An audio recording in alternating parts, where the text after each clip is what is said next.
했으면 좋았을 거예요. 자연스럽게 그런 생각을 하게 되는데 여기까지는 괜찮습니다. 누구나 당연히 그런 거예요. 그런데 이 생각에 계속해서 붙잡혀 살면 더 이상의 진전이 없더라는 거예요. 그때 그렇게 하지 말 걸, 그때 이렇게 할 걸, 이 생각에서 빨리 벗어나야 돼요. 안 그러면 고난은 지나갔는데 생각은 계속해서 그 지점을 맴도는 후회하는 인생이 되는 거예요. 우리 생각을 과거에 묶어두지 말아야 돼요.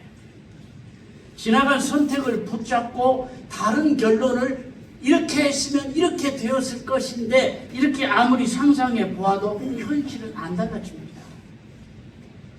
지난 후회를 털어버려야 새 출발이 되는 거예요. 회복이 언제 시작이 되느냐? 지난 날을 잊어버린다고 단순히 이렇게 회복이 일어나는 게 아니에요.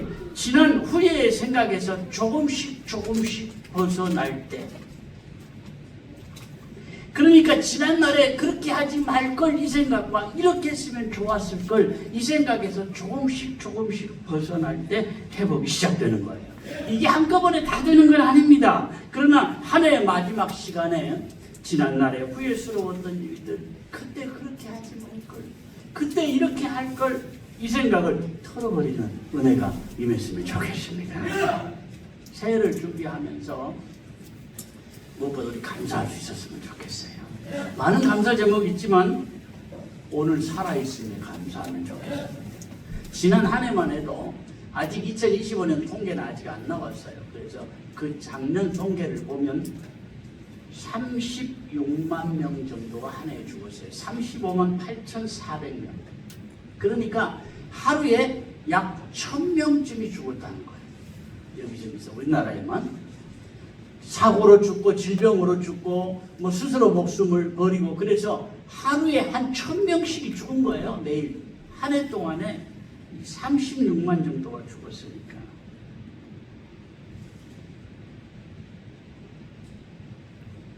생각해보면 지난 한 해 많이 힘들었습니다. 일도 많고 탈도 많고 문제도 많고 환경도 많이 변하고 그런데 고비고비 잘 넘기고 오늘 내가 살아있다는 것에 감사했으면 좋겠습니다.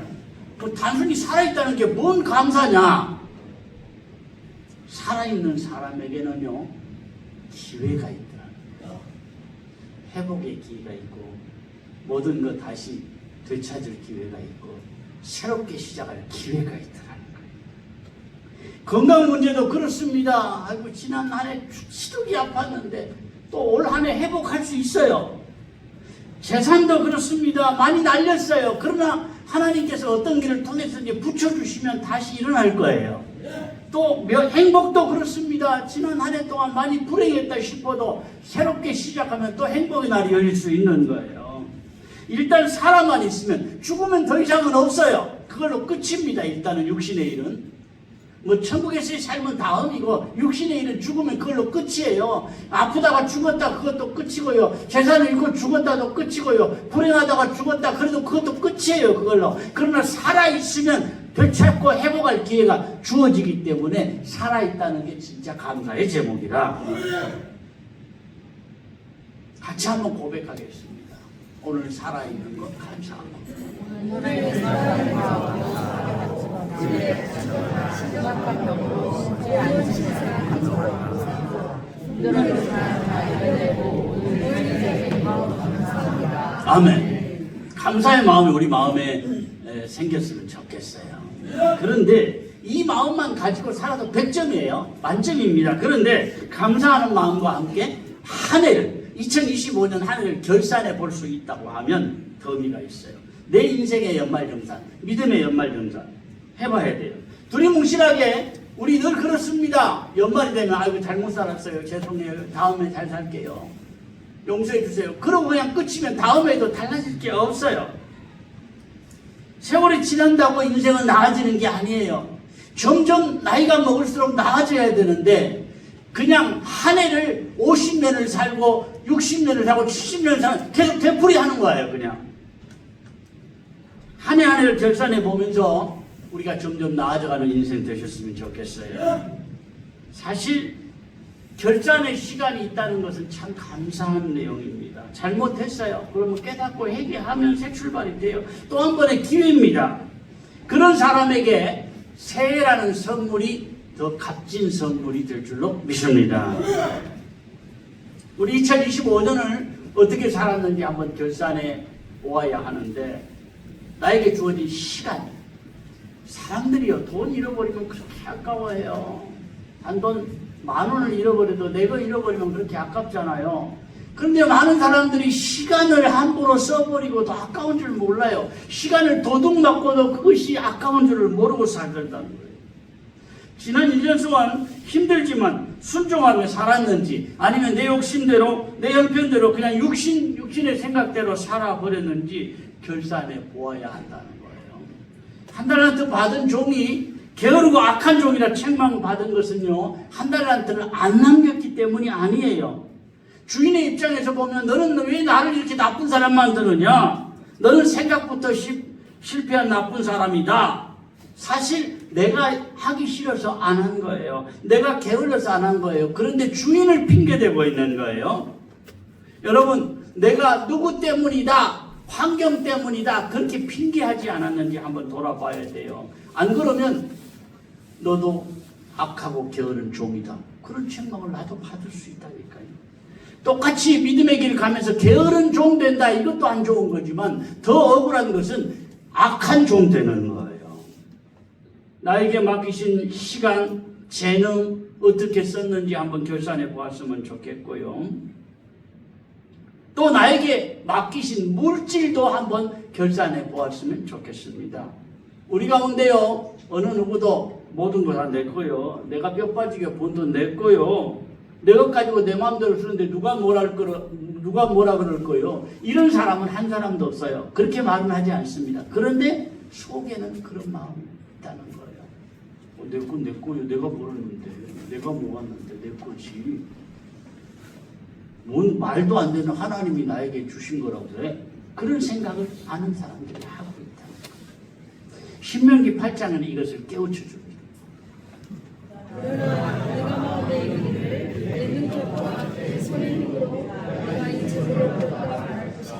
내 하나님의 여호와라. 그가 내게 제물을 능력을 주셨으나 그가 취하신 것을 내 조상들에게 맹세하신 하나님이 돈다발을 내게 안겨주지는 않았어요. 그런데 내가 이 재물을 얻었다 말할 것인데 내 하나님 여호와를 기억하라. 그가 내게 재물 얻을 능력을 주셨다. 이 말은 무슨 말이냐면, 내 생명도 하나님이 주신 것이고 내 건강도 하나님이 주신 것이고 재능도 물질도 다 하나님이 주신 것을 깨달으라, 그런 이야기예요. 여러분, 이걸 깨닫는다는 게 지혜고요. 지혜를 주시는 분이 하나님이에요. 아무리 말씀을 들어도 안 깨달아지면 별 수 없어요. 지혜를 주셔야 내가 깨닫는다니까요. 안 그러면 안 보여요. 하나님의 손길도 안 보이고 하나님의 간섭도 안 보이고 하나님 주신 것도 안 보이는 거예요. 인생은 변수가 많습니다. 내가 부지런히 열심히 살았는데 정작 나는 써보지도 못하고 내 것으로 누리지도 못하고 그렇게 살 수 있는 거예요. 하나님의 손길이 육신의 눈에는 안 보입니다. 그러나 하나님이 허락하셔야 인생이 열리는 거예요. 같이 한번 고백하겠습니다. 내가 먹고 쓰고 사는 모든 거, 내가 먹고 쓰고 사는 모든 거 하나님이 주셨습니다. 하나님이 허락하신 것입니다. 이것이 나의 고백이 되었으면 좋겠습니다. 사실 우리가 주일을 구별한 것은 주일만 하나님의 날이 아니에요. 모든 날이 주님의 것임을 고백하는 것이 주일을 구별하는 겁니다. 고백하는 그 믿음이. 또 11조도 마찬가지입니다. 10분의 1은 하나님의 것이 아니에요. 모든 거 하나님이 주셨습니다는 믿음의 고백이 11조예요. 율법 때문에 뭐 안 하면 저주 안 받습니다. 11조 안 해도. 율법과는 상관이 없어요, 오늘날은. 그럼에도 우리가 모든 거 하나님이 주셨습니다. 그런 의미로 11조를 구별하고 모든 날이 하나님이 주신 날입니다. 그거 생각하고 주일을 따로 구별하는 거예요. 사실 모든 거 하나님이 주셨다는 의식이 없으면 내가 보전해서 뼈 빠지게 번 돈, 이런 생각으로는 절대로 구별을 못해요. 얼마나 아까워. 10분의 1이면 엄청나게 큰 돈이에요. 10만 원 있는 사람에게 만 원은 그렇게 큰 돈 아닌데요. 1000만 원 버는 사람이 100만 원을 내려고 하면요. 손이 떨리고 가슴이 떨리고 심장이 떨릴 거예요. 그런데 모든 거 하나님이 주셨습니다. 이 고백이 있으면 그렇게 어렵지 않아요. 모든 거 하나님이 주셨는데 뭐. 그 마음이 있으면 이런 고백이 있었으면 좋겠습니다. 또 돈 내라는 말을 안 합니다. 지금까지 저 20년 이상 목회하면서 단 한 번도 특별헌금 한 번 해본 적 없고요. 단 한 번도 헌금을 강조해 본 적 없어요. 그래도 은혜로 뭐 이렇게 안 내면 안 되도록 빈 주먹이라도 넣도록 이런 이 뭐예요? 저 뭐라 그래요? 저거는? 네? 잠자리채. 어쨌든 그걸 돌려본 적이 없어요. 여러분, 나는 낼 마음이 없는데, 낼 돈이 없는데, 이게 앞으로 왔다 갔다 해봐요. 얼마나, 기도원에 가서 가끔 느끼는데요. 아예 그냥 모든 걸 초월한 기도원은 안 그래요. 그런데 어떤 기도원은 사람이 별로 많이 안 오잖아요. 그러니까 어쨌든 막 본전을 뽑아내야 된다는 말이에요. 그러니까 그 현금 이런 뭐 잠자리채라고 그러는 그런 건 뭐예요? 그 헌금 주머니를 안 하면 그 앞에 들고 서 있어요. 기다려요. 기다리다 그래도 안 하면 가는데 얼마나 부담스럽겠어요. 낼 마음이 있는 사람이 기쁨으로 내면 되는데 낼 마음이 없고 낼 돈이 없는 사람에게는 이게 엄청난 부담이 된단 말이에요. 그래서 저는 처음부터 아예 헌금 주머니를 안 돌렸잖아요. 그래도 하나님의 은혜로 지금까지 힘든 고비는 있었지만 그래도 적장하지 않고 한 해 한 해 하나님의 은혜로 잘 살아왔어요. 어쨌든 우리가 얼마를 살든지 우리가 청지기 의식으로 살면 좋겠어요. 청지기 의식이 뭐냐? 가정도 사업도 자녀도 물질도 내가 고생해서 번 돈도 내 이름으로 사놓은 집도 다 내 것이지만 알고 보면 하나님이 나에게 맡겨주신 것이야. 안타깝게도 살기가 너무 힘드니까 내 새끼들 어떻게 나 없이 살겠나 싶어도 같이 죽는 가정들도 있어요. 그런데 내 새끼 내 게 아니에요. 내 새끼의 생명이 왜 내 거예요? 이건 내가 함부로 할 수 없는 거예요. 하나님이 우리 부모들에게 맡겨두신 거예요. 그래서 함부로 할 수가 없어요. 내 생명 내가 죽는다고 내 새끼까지 같이 죽일 수는 없는 거예요. 생각이 잘못되니까 자녀들까지 같이 죽는 거예요. 그러다 자기만 살아가지고 몇십 년 형무소 살이 하는 사람도 있고 그러잖아요. 내가 아닙니다. 맡겨두신 거예요. 하나님이 가장 싫어하는 게 뭐냐? 뭐 다른 사람 먹고 빼앗고 도둑질하고 무슨 잘못하고 무슨 죄짓고 이거 아니에요. 하나님이 가장 싫어하는 것은 자기가 주인 되는 거예요. 하나님 자리에 내가 쓰는 거라니까요. 내가 주인 되는 것은.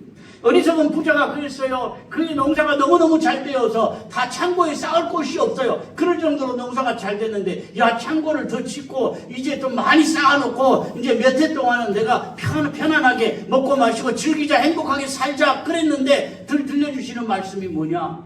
오늘 밤 내 생명을 거두어 가면 왜냐하면 내 생명 내가 아니거든요. 주인이 아니기 때문에 하나님이 생명을 거두어 가면 네가 이 쌓아두고 몇 년 동안 행복하게 살자고 하는 게 다 누구 것이 되겠냐? 그렇게 물어보시잖아요.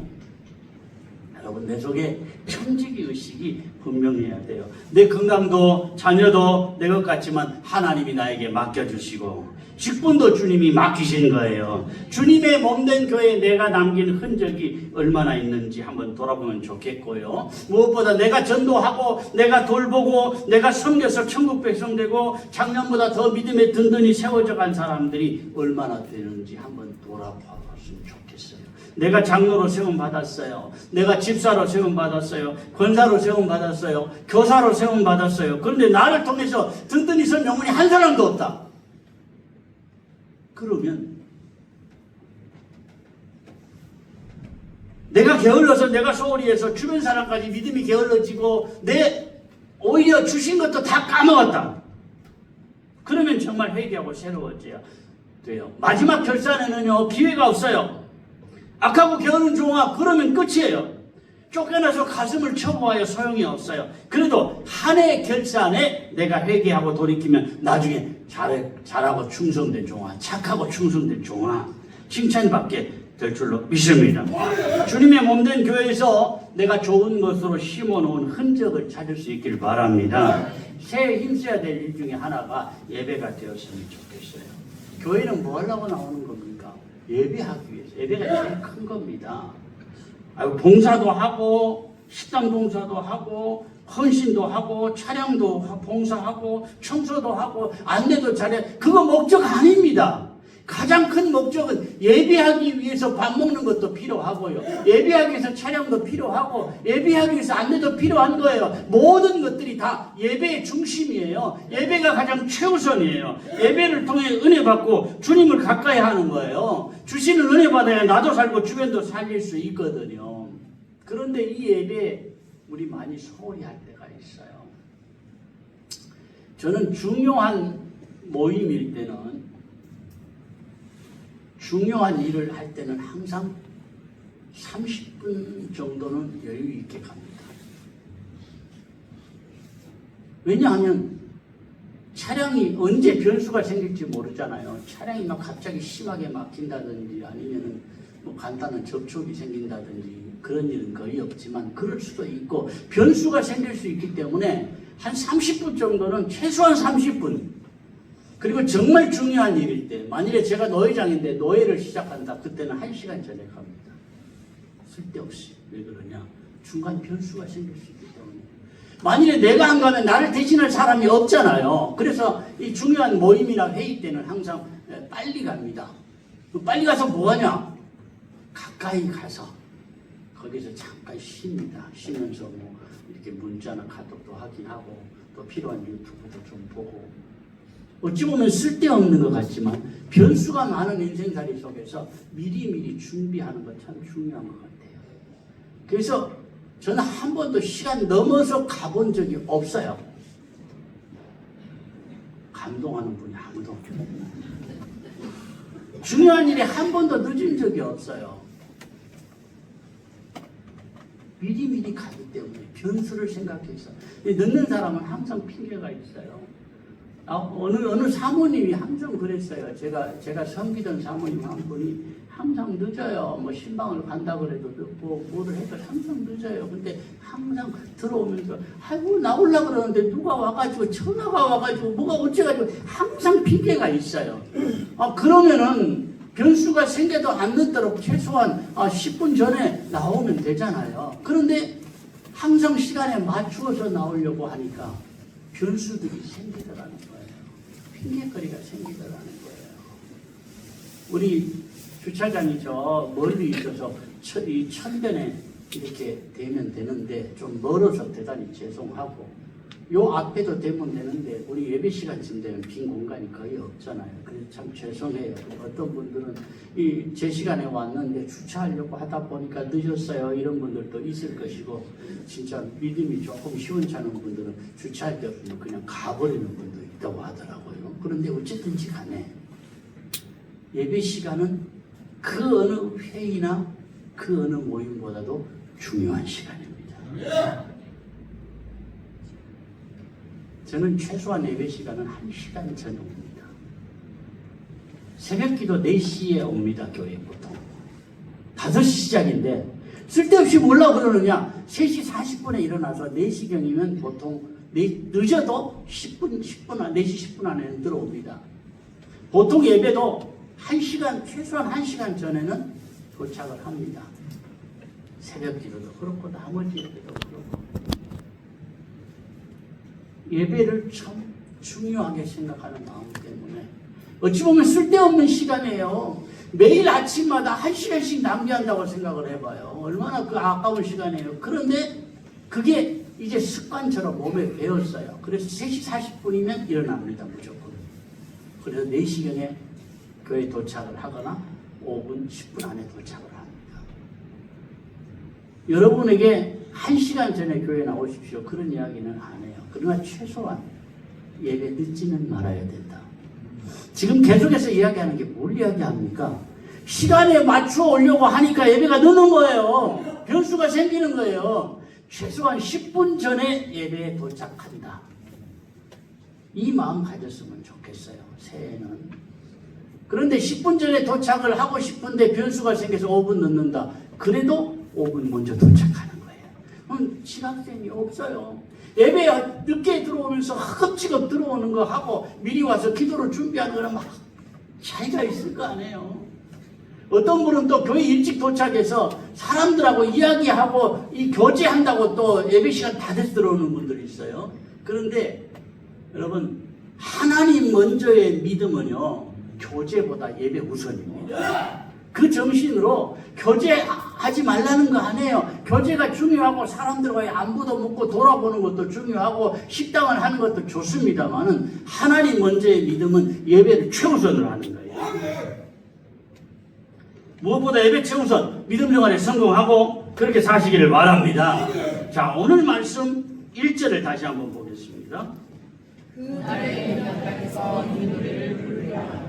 우리에게 경고한 소리 있으며 여호와께서 오늘 성과 이름으로 삼으시고. 성읍이 견고한 이유가 뭐냐? 하나님이 지켜주시기 때문에. 3절.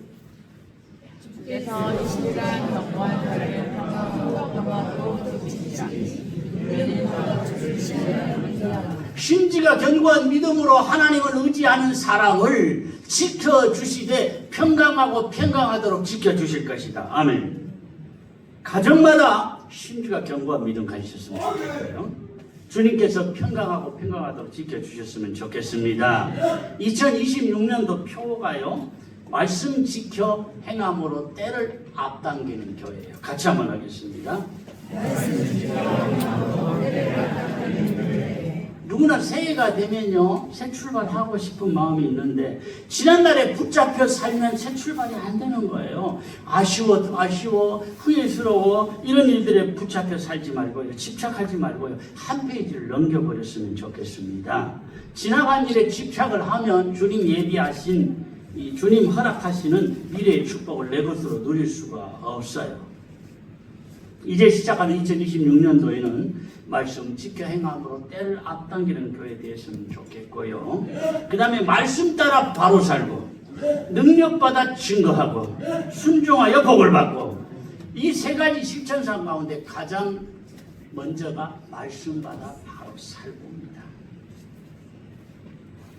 주신 말씀에 은혜 받고 깨달으면요, 믿음 생활만 잘 되는 게 아니에요. 생활에도 은혜가 임해야 돼요. 생활이 달라지면 그것이 쌓여서 인생이 되는 거예요. 사람의 계획이나 인간적인 생각이 아닌 말씀대로 사는 은혜가 가정에 임했으면 좋겠어요.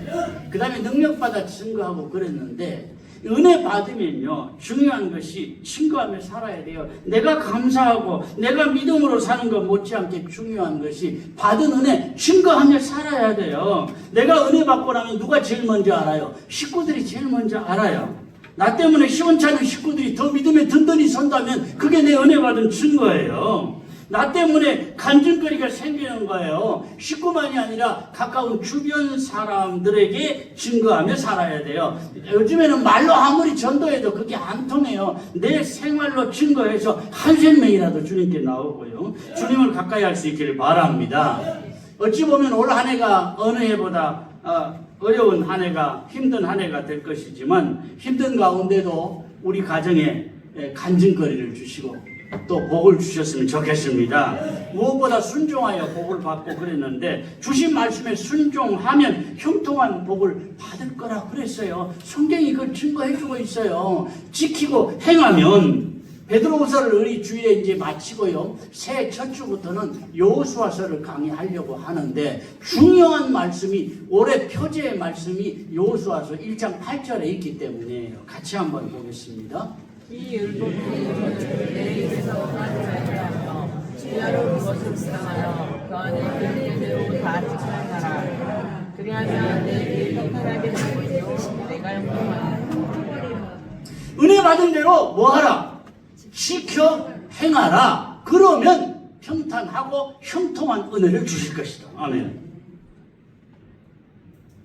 형통한 길이 있는데 그 길로 가라고 하시는데, 자꾸 우리는 육신의 판단, 어디 좋은 길 없을까? 자꾸 다른 거 기웃거리는 인생은 불행한 인생입니다. 후회하는 인생입니다. 내가 말씀에 은혜 받고 바로 살면요, 인생 사는 거 그렇게 힘들지 않아요. 자꾸 여기저기 잘못된 것에 내 마음을 쏟고 자꾸 잘못된 것에 내 손이 가기 때문에 문제가 되는 것이지, 그야말로 은혜 받고 바로 살면 힘들지 않아요. 주님 기뻐하시는 일에 내 마음을 두고 살면 나도 즐겁고 앞날이 열려지고 형통할 것이다. 아멘. 이 은혜가 가정에도 임하고 주변에도 임하게 된다니까요. 새해는 새 기회입니다. 같이 한번 고백합니다. 이제 시작하게 되는 2026년도에는